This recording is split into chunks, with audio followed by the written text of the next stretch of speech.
नरक मिलेगा कि स्वर्ग मिलेगा, ना तो सियोर वाला महाराज बता सकता है ना तुम बता सकते हो। बोलो सही है कि गलत है? जम के बोलो जरा। नरक मिलेगा कि स्वर्ग मिलेगा, ना तो सियोर वाले को मालूम है ना आपको मालूम है, पर इतना पक्का है कि नरक मिलेगा कि स्वर्ग मिलेगा सियोर वाले को नहीं मालूम ना आपको मालूम है। पर एक विश्वास के साथ कह सकता हूं, जिसने शिव महापुराण की कथा से दिल लगा लिया उसको फिर जन्म मिलेगा भारत माता की सेवा करने के। नरक और स्वर्ग का तो हमको भी नहीं मालूम ना आपको मालूम, पर इतना जरूर है कि आप अगर भगवान की भक्ति में डूबे हुए हो, आप राष्ट्र भक्ति में डूबे हुए हो, आप शिव भक्ति में डूबे हुए हो, आप राम कृष्ण आदि कादिक जितने भी 33 कोटि देवता हैं उनकी भक्ति में अगर डूबे हुए हो तो मनुष्य की देह फिर मिल सकती है। और क्यों मिलेगी? तो भगवान का भजन करने के लिए कि अभी इतना करा तो बाद में और करे, अभी करा तो और करे।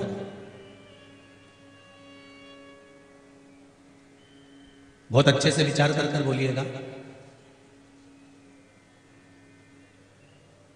जो काम करता है उसको वापिस अच्छे काम के लिए उसको वापिस अध्यक्ष बना दिया जाता है कि यह अध्यक्ष रहेगा। इसने ये अच्छा काम करा है। और अच्छा काम कौन सा होता है?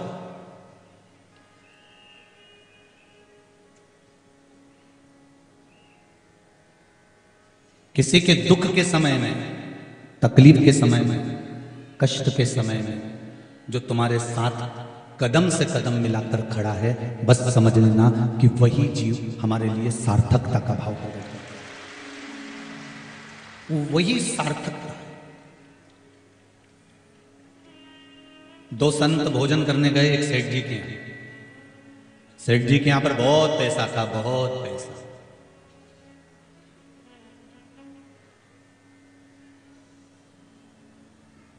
खूब धन था।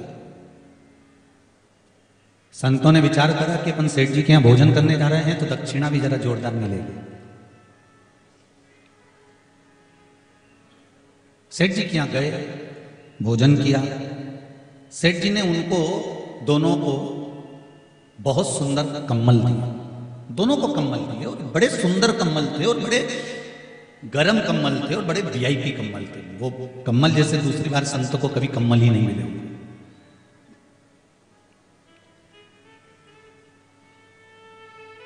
दोनों संतों ने कम्बलों को लिया, बड़े खुश हुए कि अपने को दो नए कम्बल मिल गए। बड़े सुंदर हैं, बड़े सुंदर हैं, बड़े सुंदर हैं।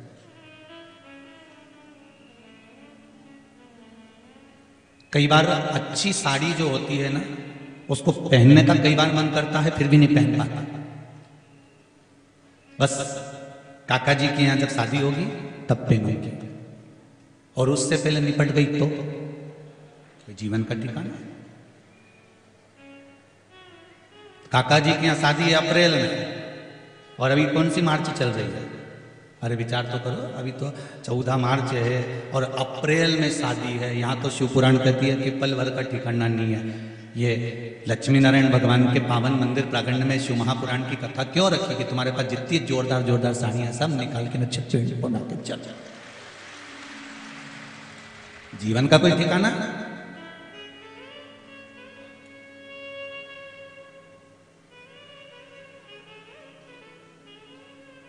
एक व्यक्ति ने गुरुजी से पूछा कि भजन कब करना चाहिए, कथा कब सुनना चाहिए, भजन कब करना चाहिए, भगवान का नाम कब लेना चाहिए?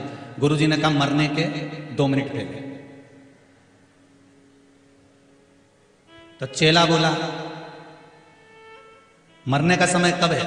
गुरुजी बोले यही तो पता नहीं है, इसलिए हर पल भजन करते रहो कि कब मरना पड़ेगा। मरने के 2 पल पहले, 2 घड़ी पहले, 2 मिनट पहले भजन करो।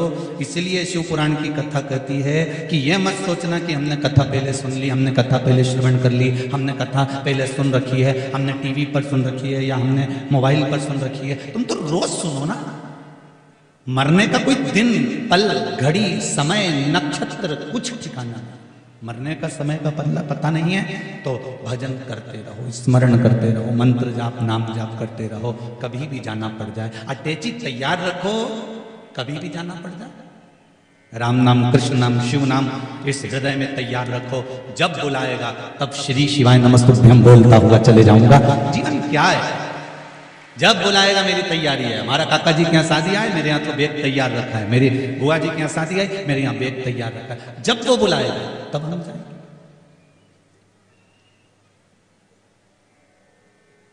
संतों को कम्मल मिले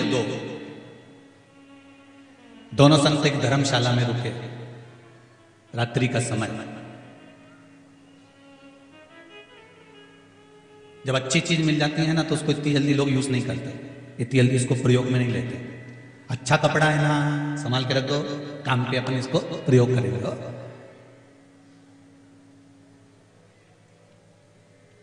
अभी रख दो इसको संभाल।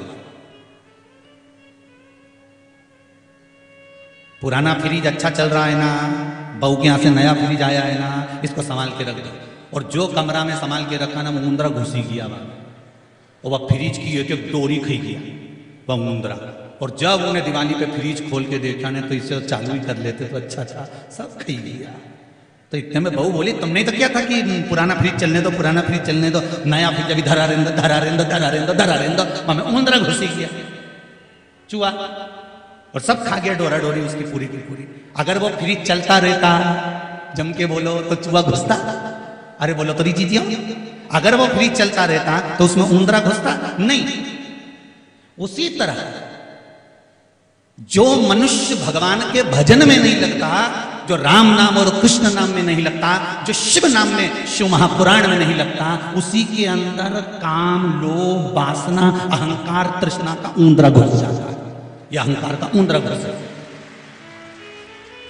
इसलिए इस फ्रिज को चलाते रहो, श्री शिवाय नमस्तुभ्यं। ये श्री शिवाय नमस्तुभ्यं क्या, ये फ्रिज की डोरी है, लगी है, चल रही है। मतलब तुम जपते रहो, राम नाम कृष्ण नाम शिव नाम, भजन कीर्तन कथा सत्संग, इसमें चलते रहो। ये प्रस्तुति देता रहता है कि फ्रिज चल रहा है, फ्रिज चल रहा है तो इसमें उंदरा, अरे बोलो तो जमते नहीं घुसे।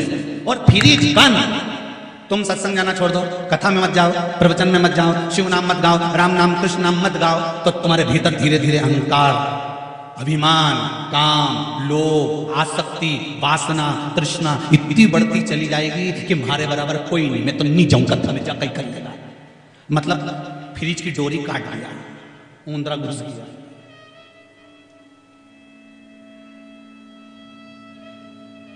ऐसा देपालपुर में बहुत सारा होगा जिनके उंदरा घुसी पड़ा है,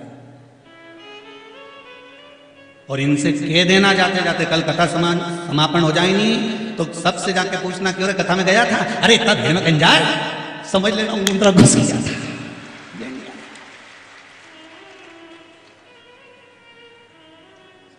क्या क्या इतनी भीड़ में कौन जाए? तो भगवान भी कह दे आखिरी समय में जब मरेगा तब इस पगला के उठाने कौन जाए? जा यमराज उठा ले, कौन जाए इसके उठाने? ये उंदरा वालों को पहचान जाओ रहे हो, नेत्र शिविर लगा है 7 दिन का, आंखों के ऑपरेशन हो रहे हैं यहाँ पर। तुम्हें देखने की परख होना चाहिए कि उंदरा की में घुसिया न की में नहीं घुसिया। ये नेत्र शिविर है, इससे पहचान करो।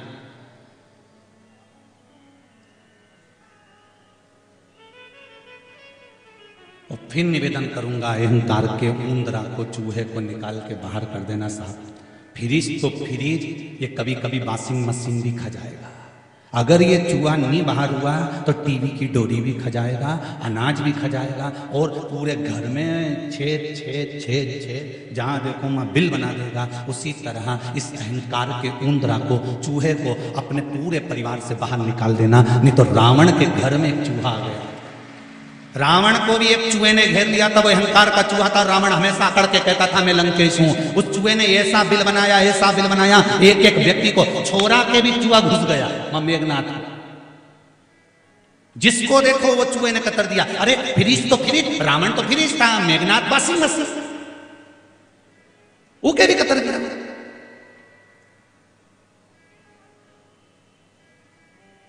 और बचा तो पूरे घर में छेद कर गया।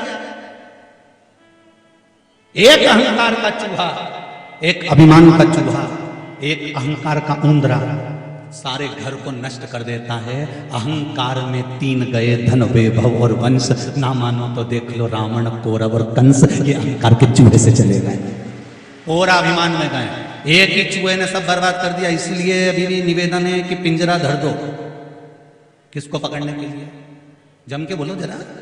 चूहा को पकड़ने के लिए पिंजरा धर दो, और वो पिंजरा कोई दूसरा नहीं है, मेरे शिव महापुराण का राम नाम और कृष्ण नाम के पिंजरे में जब अहंकार का चूहा फंस जाएगा, निकल कर इसको बाहर छोड़कर आ जाना, जीवन यूं ही सार्थक हो जाएगा। दोनों सन्न है, दोनों को कम्मल में है।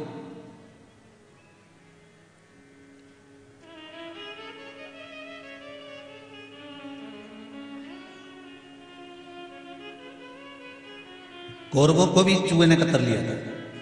हम 100 भाई, अहंकार का एक चूहा कौरवों के यहां पहुंच गया था, पूरा 100 की 100 को निपटा दिया। कंस को भी अहंकार का चूहा हो जाता कभी कभी। 4 इंजीनियर एक आड़ा टेढ़ा पाइप, उस पाइप में तार डाल रहे थे। आड़ा टेढ़ा पाइप, उस पाइप में 4 इंजीनियर तार डाल रहे। अब वो तार उसके अंदर जा नहीं रहा।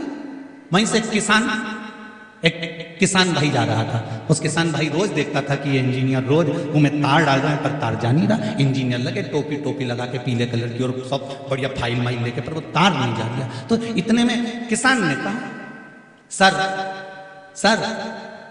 इंजीनियर बोला क्या है? ये तार नहीं जा रही है, मैं डाल दूं इसमें। इंजीनियर बोला पागल है क्या? हम 4 इंजीनियर 8 दिन से लगे हैं, तार नहीं जा रहा है, तू डाल देगा? मालूम नहीं हम इंजीनियर हैं, हमने पढ़ाई करी 1 से बढ़कर है। किसान ने कहा मैंने पढ़ाई नहीं करी, पर इसमें तार डाल सकता हूं। दूसरा इंजीनियर बोला हाँ डाल दे। गंवार में अकल तो है नहीं, बस तार डालने चला, ले डाल के बता। उन्हें कहा भी आया, और वो गया और खेत में से मुंदरा पकड़ के लाया ना, उसकी पूंछ में तार को बांध दिया ना, पाइप में छोड़ दिया ना, तार निकले फाड़। जितना इंजीनियर खड़ा था सब टोपी उतारने, बाल खुजई लिया। बापड़ा बड़ा चतुर निकला। जहां केवल पढ़ लिखने से, बहुत पढ़ाई कर लेने से विद्वत्ता नहीं आती साहब, अनुभव भी चाहिए। और वो अनुभव एक किसान के पास मिल सकता है कि कैसा उसका अनुभव है। एक अनुभव की जरूरत होती है। इसलिए हमारे हिंदू धर्म में, सनातन धर्म में पहले कहते थे उत्तम किसान, मध्यम व्यापार और निम्न नौकरी। सर्विस को निम्न मानते थे, पर जब से अंग्रेजों ने कब्जा करा इस भारत की भूमि पर, इन्हें उल्टा कर दिया। उत्तम सर्विस, निम्न व्यापार और नीचा किसान कर दिया। पर पहले की लेख को उठाकर देखना कि पहले नंबर पर था किसान, जिसको लोगों ने नीचे ले जाकर छोड़ दिया।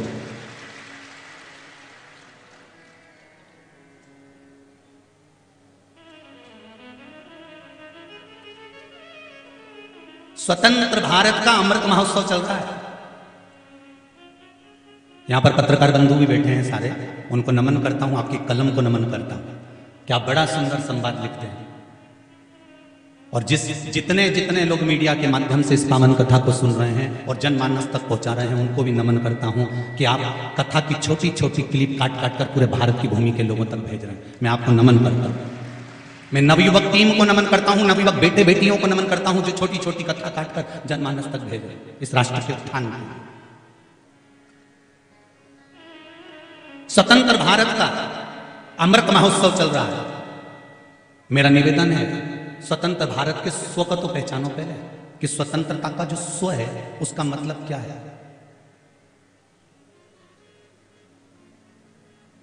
उस स्व में स्वयं आगे बढ़ने की प्रेरणा ही हमारी स्वतंत्रता है।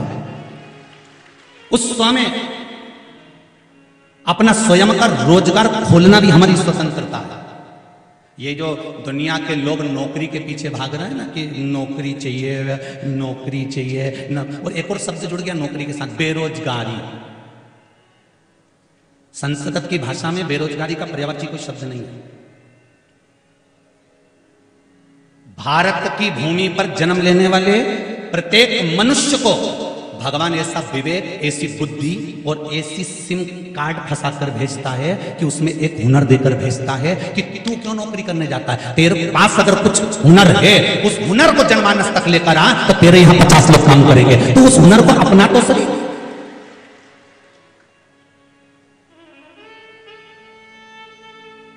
तू स्वयं उस बल को रखता है, तेरे में ऊर्जा की कोई कमी नहीं है, तो उस ऊर्जा को प्रकट तो कर।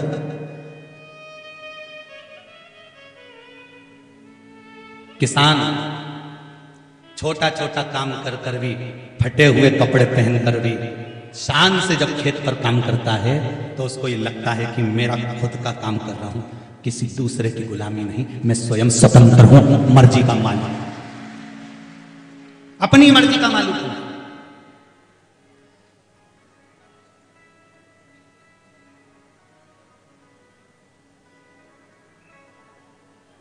आज स्वयं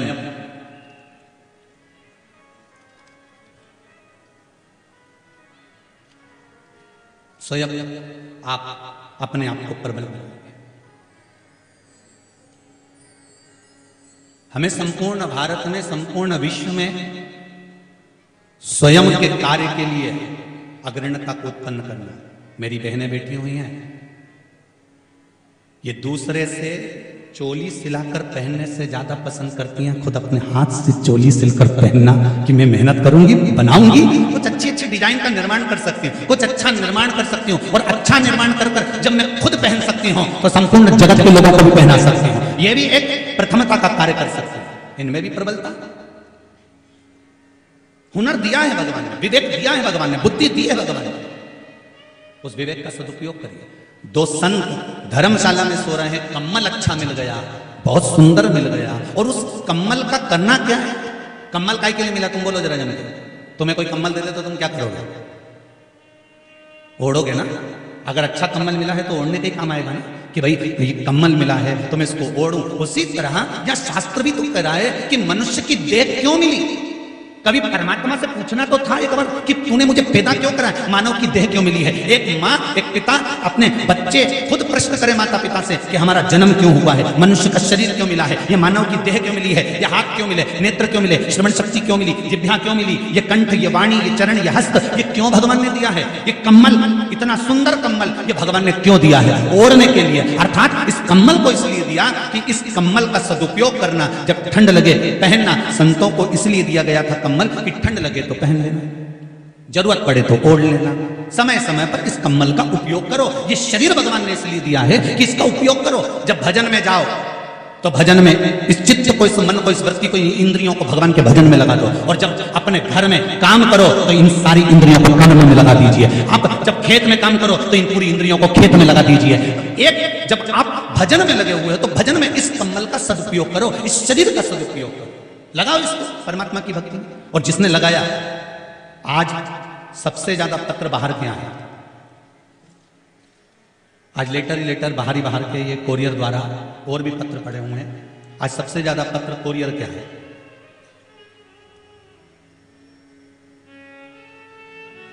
कुछ पत्र तो हमने खोल लिए हैं,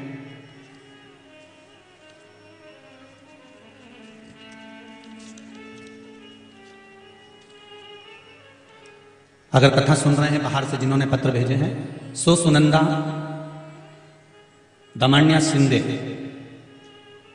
मुकाम पोस्ट औरंगाबाद महाराष्ट्र, मराठवाड़ा।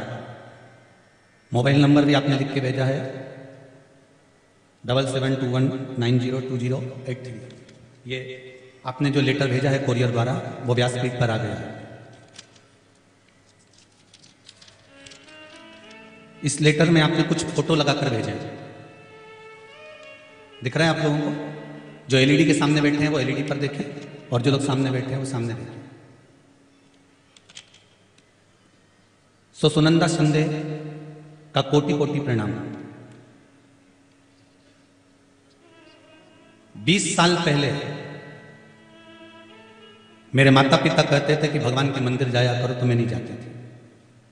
क्या होता है मंदिर जाने से, ये पत्र में लिखा है। उसने अपने मन की दशा,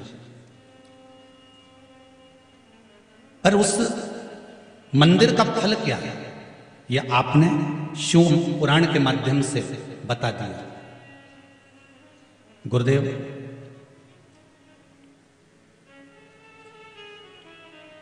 जब दिल में उत्साह होता है, तमन्ना होती है, तो दुनिया की ऐसी कोई चीज नहीं जो व्यक्ति प्राप्त नहीं कर लेता। 3 साल की कथा जो मैं सुन रही हूं आपकी, उस 3 साल में क्या नहीं दिया मेरे बाबा ने, मैं क्या वर्णन करूं आपको। गुरुदेव, 1 लोटा पानी, 1 चावल का दाना और 1 बेलपत्री का क्या प्रमाण है, कोई मेरे परिवार से पूछे। भगवान की कृपा, मेरे बच्चों को जो दिया है केवल 1 लोटे पानी ने दिया है। मेरा पूरा परिवार शिव जी की कृपा से सब गवर्नमेंट जॉब में लग गया है, ये शिव की कृपा है। मैं पद लिखकर भेज रही हूं कि मेरे बच्चों को कहां कहां सर्विस मिली और कौन कहां सर्विस कर रहा है। गुरुदेव, बेटा भूमि लेख में अच्छे पद पर लग गया है, बहू पुलिस में एपीपी पद पर लगी है, मेरी बेटी एसटीआई ऑफिसर बनी है, और बाबा ने ऐसी कृपा करी कि किराए के मकान में रहते थे हम, और 2500 फुट का बंगला, कार, जो कभी नहीं सोचा था वो मेरे बाबा ने दिया है। ये बाबा की कृपा। ये पत्र आज कोरियर द्वारा आया है, व्यासपीठ पे लिखा है, औरंगाबाद से। इस पत्र की मूलता है आपका विश्वास। हमसे लोग कहते हैं कि आप जो उपाय बताते हो कहां से ढूंढ के लाते हो। हम उनसे एक ही बात कहते हैं, 18 पुराण और 6 शास्त्र, कई उपनिषद, वेद, ये हमारे हिंदू धर्म की धरोहर है। इस धरोहर में से छाटो तो सही, ऐसी कौन सी चीज है जो इसमें नहीं मिल सकती। उसको छाटो, निकालो और जनमानस तक उसको प्रेषित करो।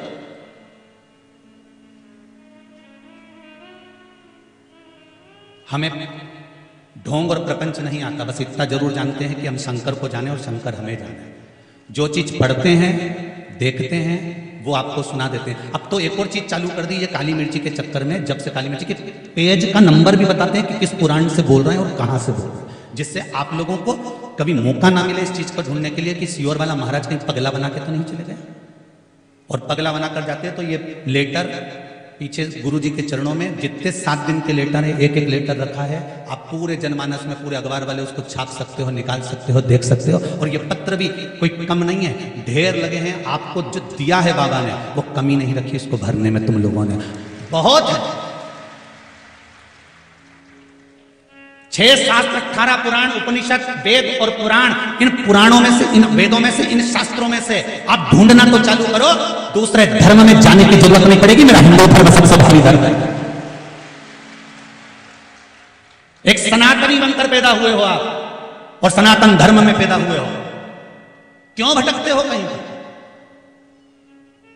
घर के भोजन में जो सुख है ना रीजी जी, होटल में कितना भी खा लेना, भंडारे की कितनी भी पूरी खा लेना, एक ना एक दिन घर के भोजन की याद आती है। उसी तरह मेरा सनातन धर्म है। तुम 10 जगह भटक लो, आखिरी में शरणागति यही मिल पाती है।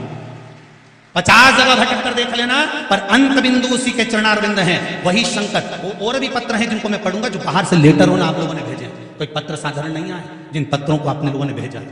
एक राजस्थान से भी एक पत्र आया जिसको मैंने खोला है।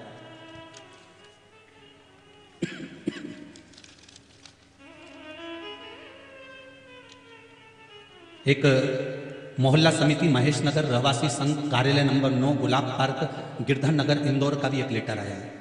शायद लेटर पेट पे लिखा है। एक पत्र किसी ने भेजा है। इस पत्र में पवन कुमार जी ने लिखा है कि मैं क्या वर्णन करूं गुरुदेव शिव महापुराण का। इंदौर से मैं पवन गोयन का लिख रहा हूं। पवन जी गोयन का है कोई इंदौर से, वो पत्र लिख रहे हैं। मेरे यहां संतान नहीं थी, सारे डॉक्टरों को दिखा लिया, सारी पूजन करा ली, सब कुछ हो गया, फिर भी संतान का सुख नहीं था। तब मेरे यहां किसी ने शिव महापुराण कथा को सुनने का बोला और बाबा की कथा सुनी। गुरुदेव शिव पुराण का क्या सुख होता है? सफेद आंकड़े की जड़ वाला प्रयोग आपने बताया था वो, और पीपल के पत्ते वाला प्रयोग करा। बाबा की कृपा से मेरे यहां संतान का सुख प्राप्त हुआ है। मैं पत्र द्वारा लिखकर था। ये शिव है, ये शंकर है, ये ओघड़दानी है मेरा शिव। एक पत्र और है, बड़ा सुंदर है, वो देखिए।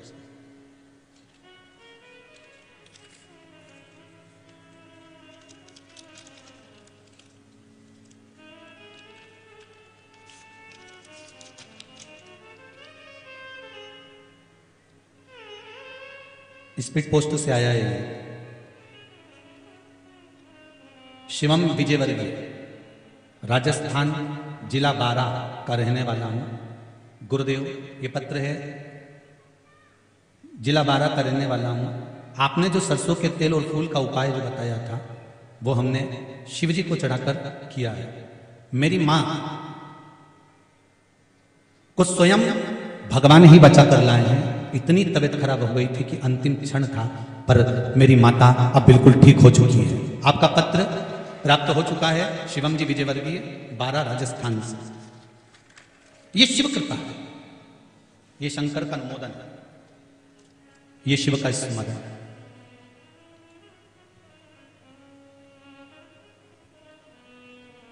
कई लोग कहते हैं गुरुजी शिव महापुराण से मिलता क्या है?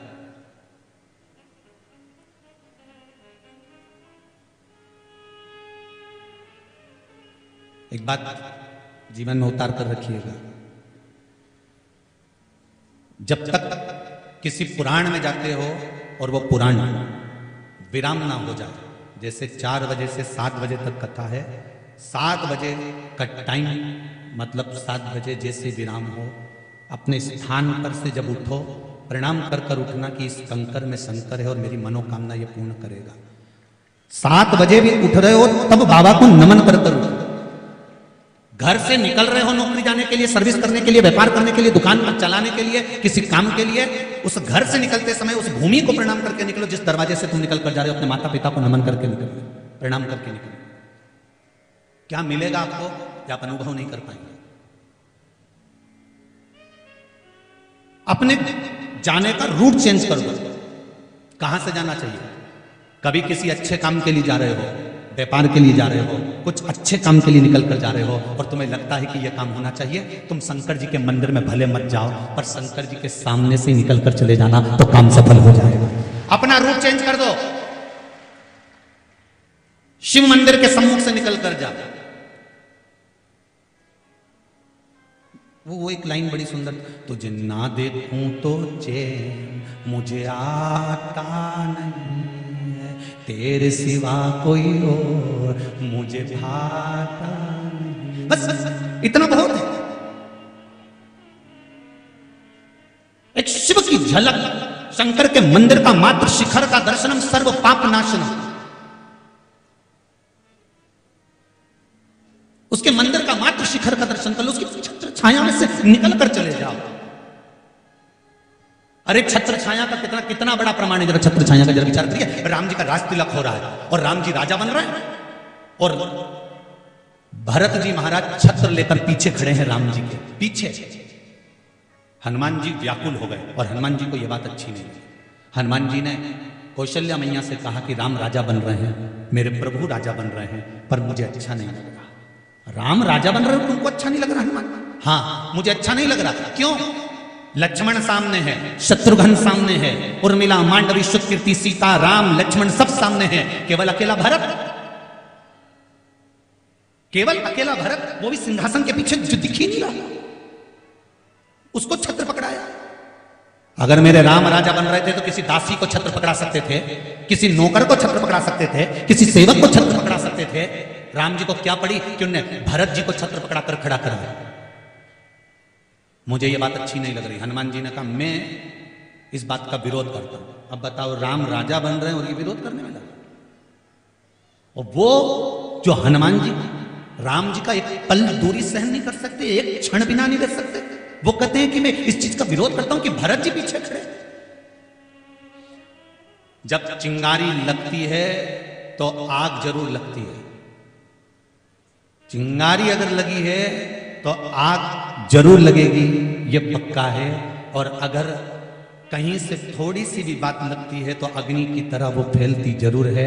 वही हुआ, कौशल्या जी से सुमित्रा पर गई, सुमित्रा से केकई तक गई, केकई से वो बात माता सीता तक गई। और सीता जी के पास में जब शब्द आया तो उन्होंने हनुमान को बुलाया, हनुमान की तरफ। हनुमान जी बोले, माँ बोलिए, आप बड़े बेचैन दिख रहे हो, आप में बड़ी बेचैनी नजर आ रही है, आज आपका चित्त नहीं लग रहा राम जी के चरणों में? हाँ माँ, नहीं लग रहा। क्यों?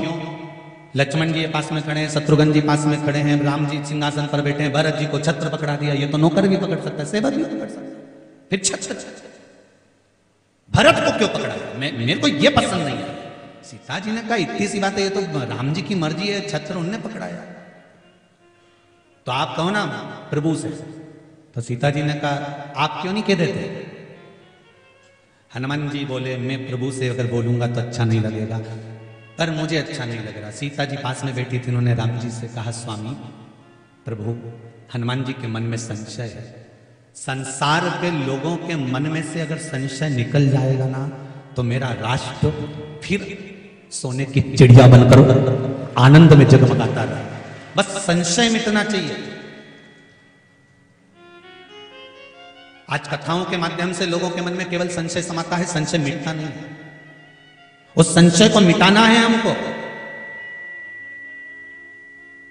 राम जी ने बुलाया, हनुमान क्या बात है? हनुमान जी बोल रहे हैं कि लक्ष्मण जी पास में, शत्रुघ्न जी पास में, आप सिंहासन पर, पूरा दरबार लगाए और भरत जी छत्र पकड़े, ये मुझे अच्छा नहीं लगा। भरत जी को आगे लेकर राम जी खड़े होकर हनुमान को गले लगाकर बोले, रे हनुमान, भरत को मैंने छत्र पकड़ाया है, जान करके पकड़ाया है, क्योंकि भरत कोई मेरा भाई नहीं है, भरत संत है, साधु है, सन्यासी है। संत की छत्र छाया में मेरा राज तिलक होना चाहिए, तो राज सत्ता से ही चल सकता है। एक संत की छत्र छाया रहती है, और सिंहासन पर जब राजा बैठे तो छत्र छाया अगर संत की होती है तो उस राज्य को चलाना कठिन नहीं होता। ये घाट हम तो अब बने हैं साहब, पहले तो दुनिया में एक ही घाट बना था जिसका नाम था राम घाट, एक ही घाट था। आज के जमाने में अलग अलग घाट बना दिया, ये समाज का, ये यादव समाज का, ये ब्राह्मण समाज का, तो ये क्षत्रिय समाज का, तो ये शूद्र समाज का, तो ये वैश्य समाज का। पहले कौन सा घाट होता था? उज्जैन जाकर देख कर आओ तो एक घाट मिलेगा राम घाट, हरिद्वार जाकर देख कर आना एक घाट मिलेगा राम घाट। आज भी कुंभ के मेले का शाही स्नान राम घाट पर होता है, किसी जाति और बिरादरी के घाट पर नहीं होता। आज भी संत अगर कुंभ के मेले में नहाने जाते हैं, आज भी मठाधीश, पीठाधीश, बड़े बड़े आचार्य भी अगर नहाने जाते हैं तो किसी जाति के घाट पर नहीं जाते कि ये ब्राह्मण समाज का घाट है, ये क्षत्रिय समाज का घाट है, ये वैश्य समाज का घाट है, ये शूद्र समाज का घाट है। मेरे राम के समय पर अयोध्या में सबसे पहला घाट बना था राम घाट, जिस पर 7 जात का आदमी स्नान करता था और 7 जात का आदमी पानी पीता था। वहां 10 तरह के घाट नहीं थे। इसलिए आज भी बड़े बड़े तीर्थों में, तुम पंचवटी चले जाओ, तुम प्रयागराज चले जाओ, तुम जाओ हरिद्वार, तुम जाओ यमुना के घाट, तुम जाओ नर्मदा जी के घाट, सब जगह पर राम घाट जरूर मिलेगा। क्योंकि वो राम घाट इसलिए बनता था कि वहां 7 जात से मतलब नहीं होता था, वहां तो सनातनी आना चाहिए। केवल एक सनातनी आ गया तो बस समझ लो कि सब आ गए। यहाँ ब्राह्मण, क्षत्रिय और वैश्य और शूद्र को तो आप और हमने बांट दिया, कोई दूसरा बांटने वाला नहीं है। आज भी मेरे भारत की भूमि के गौरव रहे हैं संत रविदास जी, आज भी भारत की भूमि के गौरव रहे हैं वाल्मीकि जी। वो चर्मकार थे, लोग कहते हैं हम चर्मकारों के गुरु हैं रविदास। रविदास केवल तुम्हारे गुरु नहीं, ब्राह्मण, क्षत्रिय और वैश्य और शूद्र के भी गुरु हैं। वाल्मीकि किसी एक का गुरु नहीं, सारे ब्राह्मण, क्षत्रिय, वैश्य और शूद्र के गुरु हैं। आपने बांटा है, पर हमारा शास्त्र, हमारा वेद और हमारी पुराण कभी किसी धर्म को नहीं बांटती। हमारा शास्त्र, हमारा वेद, हमारी पुराण केवल एक सनातनी बनाती है, केवल एक सनातनी, उसको बांटना नहीं आता। अगर बांटा होता तो मीराबाई ने चर्मकार श्री रविदास जी को गुरु बनाया और उनके पास जाकर कहती है, गुरुदेव मैं गंगा जी के घाट पर आपके लिए सुंदर कुटिया बना देती हूँ। रविदास जी बोलते हैं, बेटा मीरा, मैं कुटिया में रहकर क्या करूंगा और गंगा के घाट मैं क्यों जाऊं? संत रविदास जी कहते हैं, सुन मीरा, अगर सच्चा कोई संत होता है, सच्चा कोई भगत होता है, सच्चा अगर कोई भगवान का उपासक, भजन करने वाला होता है तो उसको गंगा के घाट नहीं जाना पड़ता, गंगा उसके पास में चल कर आती है। बोल तुझे क्या चाहिए? तो मीराबाई ने कहा, गुरुदेव मेरे को गंगा का जल पीना है। संत रविदास जी जिस चमड़े को धो रहे थे कठोते में, चमड़े को धो रहे थे। जूता बनाने के लिए चमड़े को गलाना पड़ता है, चमड़ा गलेगा तब सिलाई होगी। चमड़े को जिस कठोते में रविदास जी धो रहे थे, तभी रविदास जी ने कहा गंगा मैया मीरा को पानी पीना है, आप जल दे दो। इतने में हीरे की चूड़ी पहना हुआ एक हाथ उस चमड़े के बर्तन में से निकल कर बाहर आ गया और मीराबाई के लिए जल निकाल कर दे दिया। ये मीरा चक्कर में पड़ गई, मीरा को चक्कर में। मीरा के साथ में एक व्यक्ति खड़ा हुआ था, एक पंडित जी खड़े हुए थे, उनको लगा हीरे की चूड़ी का हाथ। तो उन्होंने कहा गुरुदेव मीराबाई को आपने गंगा का जल दिया है, इसमें से एक चूड़ी मारे मिली जाए, मैं गरीब पड़ा तो आना। तो उन्होंने कहा ले, उनने चूड़ी निकाल के दे दी है, ले गंगा मैया प्रसाद दे दो। गंगा जी ने चूड़ी दी, वो ले गया। वो उसकी पत्नी चूड़ी पहन के राजभवन में चली गई। राजभवन में चूड़ी पहन के गई तो उस रानी ने चूड़ी को देखा, इतनी जोरदार चूड़ी इसके पास में है। राजा के पास खबर करी, पंडित जी की पत्नी के पास जो चूड़ी है मुझे 24 घंटे के अंदर चाहिए, नहीं तो मैं समझ लेना कि मायके चली जाऊंगी। और राजा की इतनी प्रिय पत्नी, राजा ने पंडित जी को बुलाया, तुम कीमत ले लो चूड़ी दो। पंडित जी ने कीमत ले ली, चूड़ी दे दी। अब रानी के कुछ भी हो मुझे तो एक और चाहिए, रानी के एक चूड़ी नहीं पहनूंगी, पहनूंगी तो दूसरी चूड़ी भी ला कर दो। राजा ने खबर करवा दी पंडित जी, 24 घंटे के अंदर अगर दूसरी चूड़ी नहीं आई तो तुम्हें सूली पर चढ़ाया जाएगा। पंडित जी चक्कर में पड़ गए, काय को मंगली गंगा जी की चूड़ी, क्यों मंगली? पंडित जी मीरा जी के पास गए और यो मीरा, मीरा, ओ मीरा। मीरा भाई बोली गुरुदेव आप आए, आप यहां? मीरा एक बार गंगा जी के हाथ की एक और चूड़ी दिलवा दे मीरा, कभी नहीं भूलूंगा तेरा एहसान। मीराबाई ने कहा हुआ क्या है गुरुदेव, हुआ क्या है?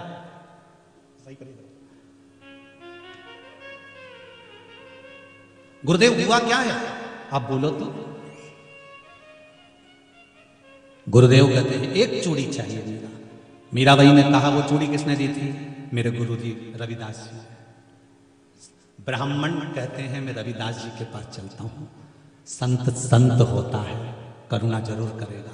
रविदास जी से कहने की जरूरत नहीं पड़ी, रविदास जी ने तुरंत ब्राह्मण का जब मुख देखा तो देखकर रविदास जी कहते हैं गुरुदेव आप आए हैं ब्राह्मण देवता, ये लो दूसरी चूड़ी लेकर चले जाओ। बोलने की जरूरत नहीं होती संत के पास, संत के पास बोला नहीं जाता, साधु के पास कहा नहीं जाता। ये पहले राम स्वयं कह रहे हैं हनुमान जी से कि मैंने भरत को छत्र पकड़ाकर इसलिए खड़ा करा है कि एक संत, एक साधु, एक सन्यासी, एक तपस्वी, एक साधक, एक उपासक की छत्र छाया में जब राज्य की स्थापना होती है तो उसको राम राज्य कहते हैं। वो साधारण राज्य नहीं हो सकता, वो राम राज्य।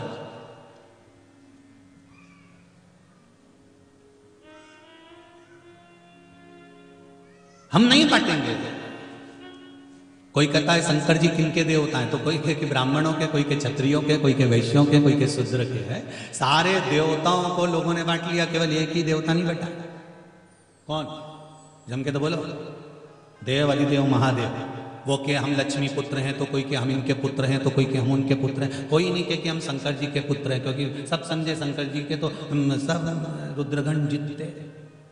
तो तुम जितते बैठे हो ना और जितते शिव महापुराण की कथा सुन रहे हो, कोई तुमसे पूछे तुम की औलाद, तो कह देना हम तो ऊ की औलाद जी की तू औलाद। बस उसने पैदा किया, एक ने भेजा है। एक ही बोरी का आटा है रे अपन सब, वही सरबती गेहूं पिसाया था, चक्की पे पिसा के आया, साइकिल पे ट्यूब से बनकर आया, पीछे 2 बार बोरी गिरवी पड़ी, फिर वापिस साइकिल पे धरी और अच्छे डोलता छोरा ने लाके आंगन में पटकी। ये अपन सबकी कथा है।